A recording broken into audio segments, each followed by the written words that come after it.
Hi, intrepid viewers. Dr. Lena, home again, and I'm coming to you from tomorrow. It's midday Friday while I'm making this video. So this is the channel where you're ahead of the news. You got to love that. Okay. And the time differences are madder than ever now. Like with California, going off daylight saving, we've gone on. It's 19 hours difference. Does my head in. Okay, but away we go, because first we've got to celebrate. Well done to those elections earlier in the week supporting women's reproductive rights. So go Ohio, Virginia, Kentucky. Loving that. And the GOP must be spewing. That's Australian slang for throwing up. Do you have spewing, or is it just for us in the UK? We get a lot of our best swear words from the UK. Okay, now, that's awesome.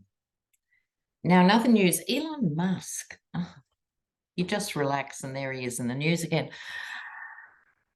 Do you remember after the initial Ukraine-Russia conflict broke out and we all heard that Elon Musk was allowing his satellites to be used to support Ukraine?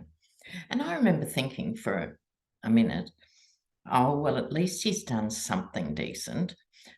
But you'd be wrong, because he was paid 180 million euros by the EU to do it. So he wasn't doing it out of his heart. I don't know why I thought for a nanosecond the man would give something away. No, but now he's being sued, or sued by the SEC, the Security Commission, for how he bought Twitter. Right, that's before he became a full-time vandal and did his best to destroy the platform. When he first bought it, there were all those dodgy dealings where he had to come up with 40 billion and did et cetera, et cetera. They're looking into that. So it's not that he can't afford a fine, but I just want to have a little look at Elon before we get into the other issues. Elon Musk. He grew up in South Africa. His father and grandfather were both gung-ho supporters of apartheid, separate races. Okay. What do you do with that information? Okay, Elon, what's happening, love? Let's have a look here. I said, oh, yeah. Now, look, I know I'm a jaundiced old bag, and we shouldn't really wish ill on other people. That's not good karma. We all know that. However, we are mortal, and I was kind of hoping these cards would be a bit worse for Elon. He's an arch wriggler. He's an escape artist. There he is, no way but through. And I'm sure he has better lawyers than the Yeti. You can be assured of that. So straight through, takes it all on. He does get the death card. He's going to take a blow here. But this is also the card of reinvention. I'll come back to it. So it's not like, if it was Trump lying under the horse's hooves or anything. No. He's not feeling the pain yet at all. Not at all. Now, a woman in his life, he's got heaps of kids. How many kids has he got? Like boatloads. This could be one of the mothers. It could be his mother. There's some woman in his life who's, my feeling is she's giving him a bit of a guilt trip. Maybe she was a Twitter user and she saw that it's now such a crappy platform. Maybe it's one of the exes or one of his adult children, several of whom do not speak to the man, which says something about his daddy skills, right? So a woman in his life is personally unhappy with what he's done, who he is, how he does it. And you know how it is, like the biggest courts in the land could take him on, but sometimes this can cut a little bit deeper. But his last card, like the death card transformation, he's simply too well equipped. He's too well protected.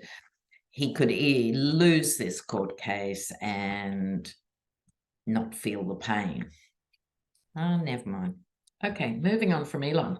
Now, the Yeti and the Yeti's legal team, I think there's going to be footage of his New York lawyers for the next 100 years in law classes, right, saying this is how you don't run a court case. I mean, they're arguing with the judge, they're going off tangent. They're not even talking about the same case. They seem to think this case is about guilt or innocence. Did they commit fraud or didn't they? No, that's done up. You know. Anyway, they've now come up with the bright idea of 127 witnesses, and the AG, Letitia, said, oh, that's just ridiculous, and she begged the judge to go, really? But Ergeron, for his own reasons, has said they can bring forward the 127 witnesses. I mean, I don't know what to say. I really don't. 127 witnesses in a compensation case. But he has said there's conditions attached to it. The judge has said, basically, I'm paraphrasing, I'm not Glenn Kirshner, but he's basically said they've got to stick on topic. That's the first thing. And two, they've got to have something to say that we haven't heard already or hasn't been refuted in the previous trial. In other words, they have to be relevant. Well, that's probably going to rule out 126 of them, isn't it, really? I mean, who would these people be, you know? I don't know. So let's have a look. What's going to happen? Oops.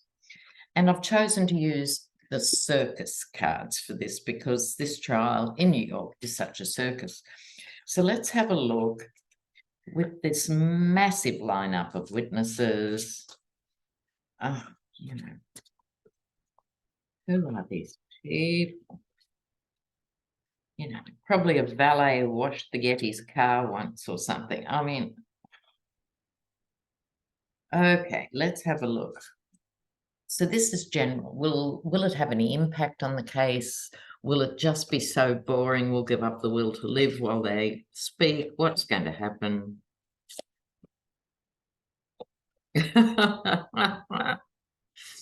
Oh, I do like this a lot. How funny is this? Okay. All right. Now,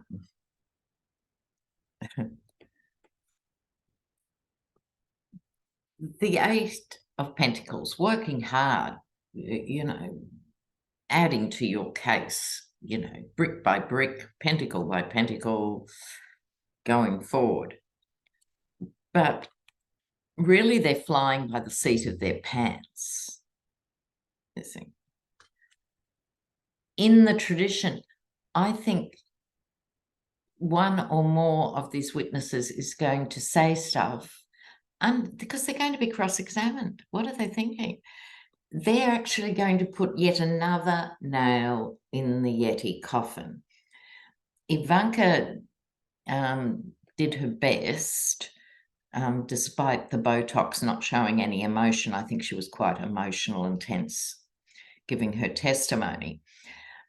She tried to avoid it, but if she gave anything away, this is actually going to be bigger than that. I'm surprised. It's a 10. It's a thing.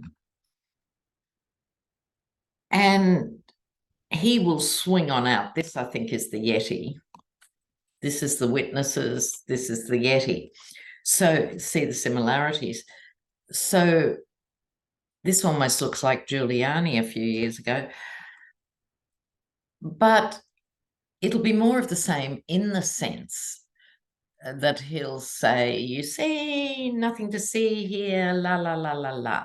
Okay, so that'll be that, but this is going to hang around because obviously the case is going to take quite some time just getting through them. You know, if it's half an hour per witness, you're looking at weeks and weeks and weeks. Okay. It might be something that involves the lawyers. I think, yeah, my feeling is one of the Yeti's illustrious lawyers, Alina Habar or one of the others, actually think they're doing something smart with one of these witnesses and it's going to backfire. I think it's one of those episodes. Oh, okay. Well, we'll see. Now, in other good news, and God knows we need, we have the end of the writers and actors strike. It's nearly there. That's a win, particularly in relation to curbing the studio's ability to use AI, because if they get open slather and they can use AI, they will just milk that to the max, and we'll be watching little digital people having digital relationships, and I simply couldn't bear it. You know, it'd be awful. But they've had a significant win on that. And when you think about the auto workers too, it's 2 big union wins in the last little while. So that's heartening. Good to see. Now, that was the witnesses. Oh, yeah. Now, remember, last video, I was talking about the really dangerous Speaker of the House, you know, who's a fundamentalist, Christian, fascist nightmare, and his invisible bank accounts and his invisible assets. And a few of you said, is he being blackmailed? Because we all suspect he has another side. Okay, so I thought, oh, good, I'll ask that. Is he being blackmailed? Where is the money going? So is he just, you know, putting it in some, you know, Christian fund somewhere, or is he being blackmailed? Is the Speaker being blackmailed?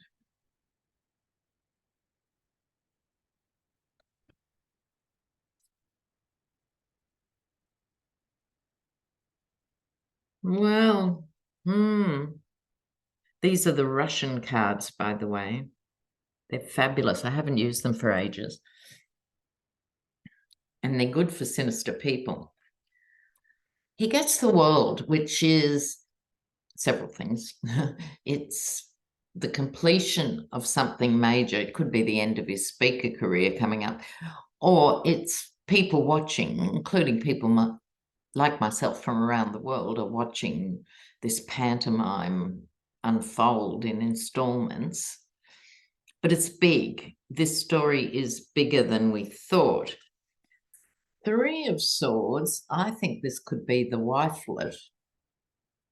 She must be a patient woman, or an ostrich, right? Head in the sand, ostrich.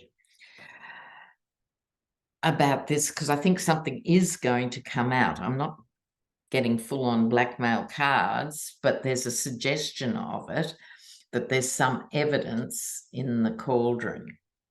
So he might not have been blackmailed for the last 10 years or something, explaining it, or he might have been. But I think blackmail could be on the cards now he's Speaker. This could be a can of worms. Oh, God. Well, if we're looking at him, what I'm actually interested in is having an insider look at the GOP Congress.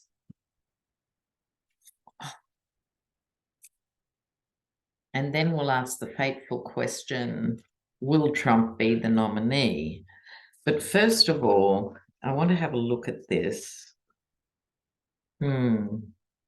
Congress.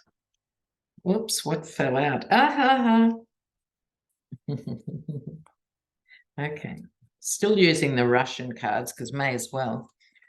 Remember those 12 GOP Congress people that went to Moscow on July 4th? It'll be 3 years ago now, possibly 4 or whatever. And they all came back, you know, devoted to the cause. So what's happening with the GOP generally? What do we need to know? Haven't looked at them as a party for a long while. What fell out was the Knight of Cups. In the traditional decks, this is the false knight, big clue. However, in this is people meeting secretly in the park, but they're being overheard by someone, basically being bugged. Okay, what else have we got here for the GOP?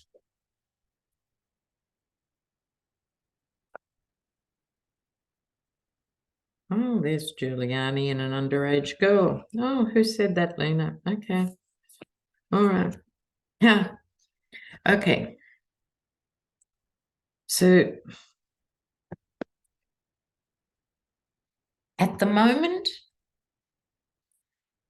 they're just focused on driving the car.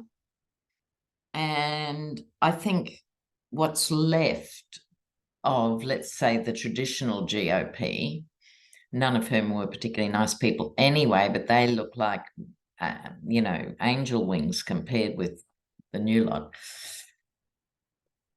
So they are getting out of Dodge because of this military MAGA madness. So I expect more to actually leave or not go for another election. Manchin, who was always a Republic, isn't going for another election, but who cares?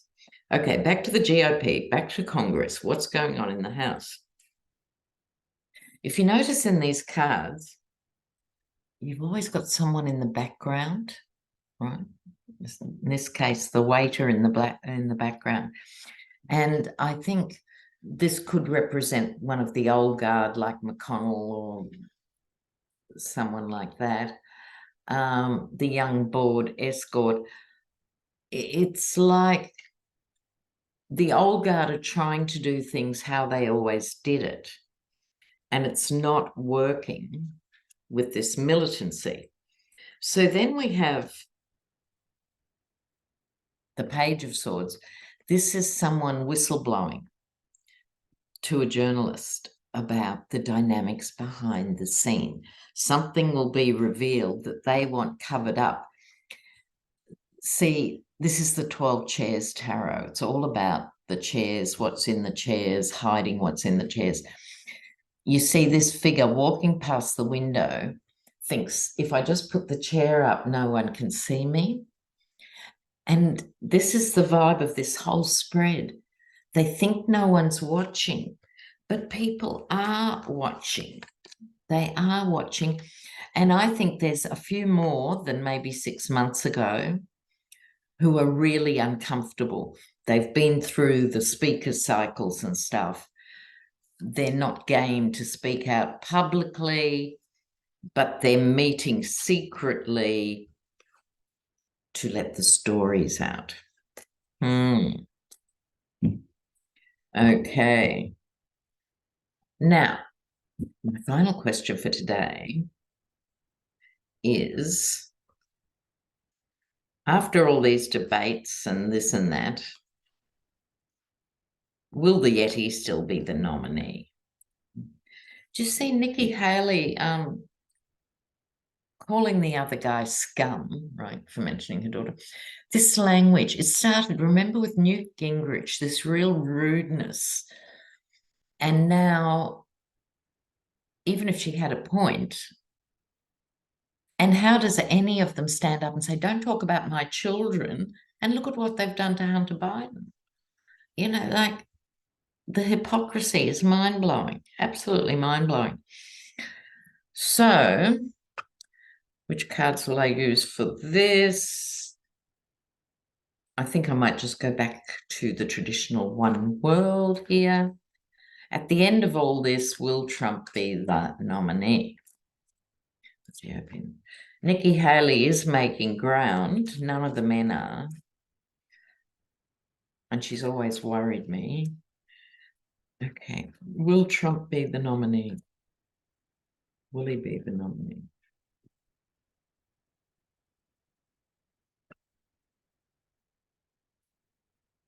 Yeah, well,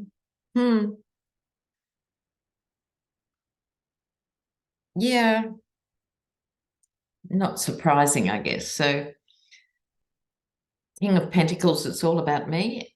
And he's keeping up this mythology with his base that he is the rich, successful businessman. They still believe that, despite all the evidence to the contrary, they believe it. They've chained themselves to the devil. All he's going to do is make their healthcare unaffordable and take their jobs and walk over their bodies at the end of a rally, and they have not a care in the world about that. It's a decision to say chained to the Yeti. I think this is behind the scenes again. There are, I think, many in the GOP who don't want him, but they don't have enough power. So here we go, Page of Cups, stinking fish. Yep, he's going to be the nominee, but then it's a long way between getting that and the election. And it's a long way for both men in terms of this, but we'll talk more about that next time. So just remember, if you want to get a reading with me, I do general readings and past life readings. So the email's underneath this video. Okay, so take care. Ciao, ciao for now. Bye.